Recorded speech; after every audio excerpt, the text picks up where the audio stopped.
Welcome, all of you, another part of the story of Abraham. We are the second part of the chapter 15. Let us listen first to the reading. The Lord then said to him, I am Yahweh who brought you out of Ur of the Chaldeans to give you this country as your possession.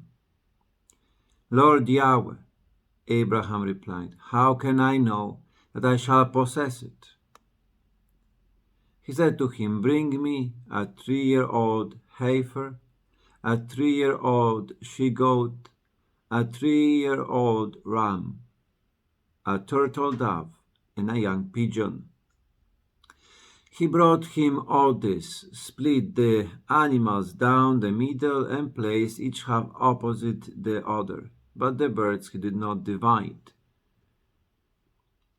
And whenever birds of prey swooped down to the carcasses, Abram drove them off. Now, as the sun was on the point of setting, a trance fell on Abram, and a deep dark dread descended on him. Then Yahweh said to Abram, know this for certain, that your descendants will be exiled in a land not their own, and be enslaved and oppressed for 400 years. But I shall bring judgment on the nation that enslaved them, and after this they will live with many possessions. For your part, you will join your ancestors in peace. You will be buried at a happy old age. In the 4th generation they will come back here, for until then the iniquity of the Amorites will not have reached its full extent. When the sun had set and it was dark, there appeared a smoking firepot and a flaming torch passing between the animals' pieces. That day Yahweh made a covenant with Abram in these terms. To your descendants I give this country, from the river of Egypt to the great river, the river Euphrates, the Canaanites, the Kenizzites, the Kedmonites, the Hittites, the Perizzites, the Amorites, the Canaanites, the Girgashites, and the Jebusites. The word of the Lord. Thanks be to God. These names of different pagan nations there, I have no idea how to pronounce them, but there are many, and it's quite interesting that they are still there. The Lord is promising the land to Abraham, but their enemy living still there.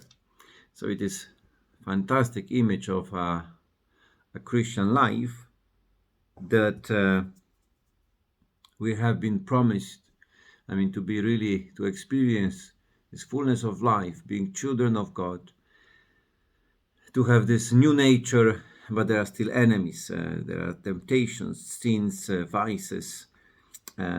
So the Lord is promising, saying, those who abandon the house, those who leave behind father, mother, brothers, sisters, they will get 100 times over among persecutions. So it's quite similar, interesting similarity here, that there is a promise, there is fulfillment, but it's also among persecution, that to remind us that the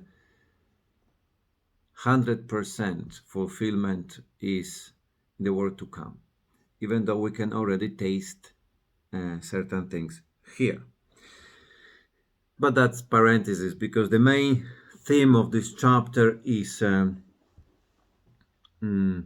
little different. As we remember, Abraham received a promise which have 3 parts: to have a land, to have a name, which is a dynasty, to have, a child, and to become a blessing. So there are three elements, three parts, of the promise. And this promise from the 12th chapter, will be, developing. The Lord will come and he will assure Abraham about everything he had already promised to him before. And each promise will be sealed by a covenant. It will become an oath, a covenant, and will be sealed with blood. So here we have this part about the land. The Yahweh is saying that he is the Lord who brought Abraham out of the Ur of Chaldeans from Babylon to give him the country and this promised land, this land as his own possession. And the Lord and Abraham is asking how that's going to happen. And then the Lord have this covenant with him. There are different animals divided in halves. That was an ancient tradition, ancient way of doing a covenant.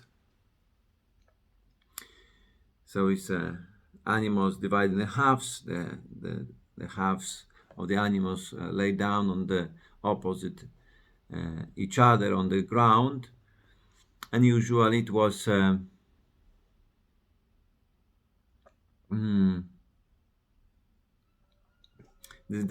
two parties were passing through middle, a little path in the middle between these halves, to say that each party had promising something, and different nations having different pacts, and saying if you break the covenant, that's what happened to you. In the sense, if you break a covenant, you will die. I will have the right to persecute you, to kill you, and to destroy you like these animals are destroyed. So this is the Lord, God himself, doing this covenant with Abraham. But here we will see that the one who passes through is God himself in the form of a fire and burning everything, and Abraham is asleep. It is a moment when he is in deep sleep. So it is announcing to us that once again, because it was already said that the guarantor of the covenant, the guarantor of fulfillment of the promises is God himself and God alone. So God, because looking at the story of people and already hear about this Egypt experience of exile, it is, announcing that human nature is weak. God knows that. For this reason, the promises cannot rely on our faithfulness. All the Bible pretty much is about faithfulness of God and unfaithfulness of his people. People who very easily go behind other idols. They go, for the comfort. They look, for easy pacts with earthly powers like Egypt, or they try to have different pacts with different nations. There will be, division between south and north, between Judah and Israel. There will be, God will be constantly sending prophets or judges or different people with different announcements, because people will go astray. People will betray. People will be not faithful. They will be mixing with other gods. They will be mixing with other people. They will be breaking covenant constantly. God will remain faithful. So this is, very powerful statement here, but to say that this is the covenant about the land. Then there will be in the chapter 17, it is another covenant, another oath, and then there's another things in the chapter 22 when Abraham will be asked to sacrifice his own son, and then instead of the blood of his son Isaac, there will be the blood of a ram. But here is the blood of animals. Then there will be the blood of Abraham with the circumcision, and then there was a request for the blood of his child.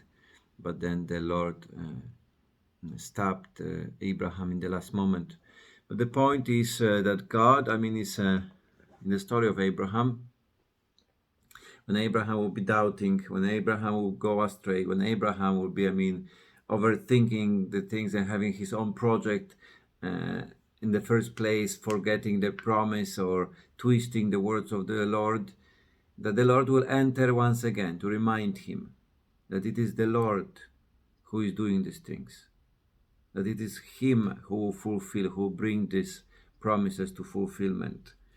God is, as in the previous video we could see Abraham, who was so human in the sense of his emotion, his doubts. He was kind of straightforward, saying, what you can give me? I'm childless. He's pouring in front of the Lord everything what he thinks, what is in his heart. He's not pretending. He's not putting, a nice face. No. Abraham is very authentic, and here we have we can see God who is very authentic. That God, it is not like far away saying, don't worry, everything gonna be all right. No, it's God who is saying there will be, there is evil in the world, that there will be nations who will enslave you. There will be, if we read the Bible, we'll find out that the people went to Egypt because of their own sins, that there is iniquity of Amorites, that there are some enemies, that there is problems, that there are difficulties, but because of the sins of the people of chosen people, but also the sins of the people of the nation surrounding them, that there will be, pain. Yes, God not hiding that, not pretending that it will not happen. He's saying you to Abraham, to Abram, saying you will have a long life, a happy life, and in the old age you'll pass away. We know that when Abraham will die, he will have a piece of land as his own to be buried. But so God is quite, we can see that it is not kind of fantasy land. Faith, following the Lord, it is more image of a fight, of a struggle. In the end, there will be the victory of God himself, but it is not a fairyland, it is not a fantasy land, it is not saying, okay, it doesn't matter, nothing like that in the Bible. Bible is showing very concrete reality of sin, but also the victory of God over sin and death.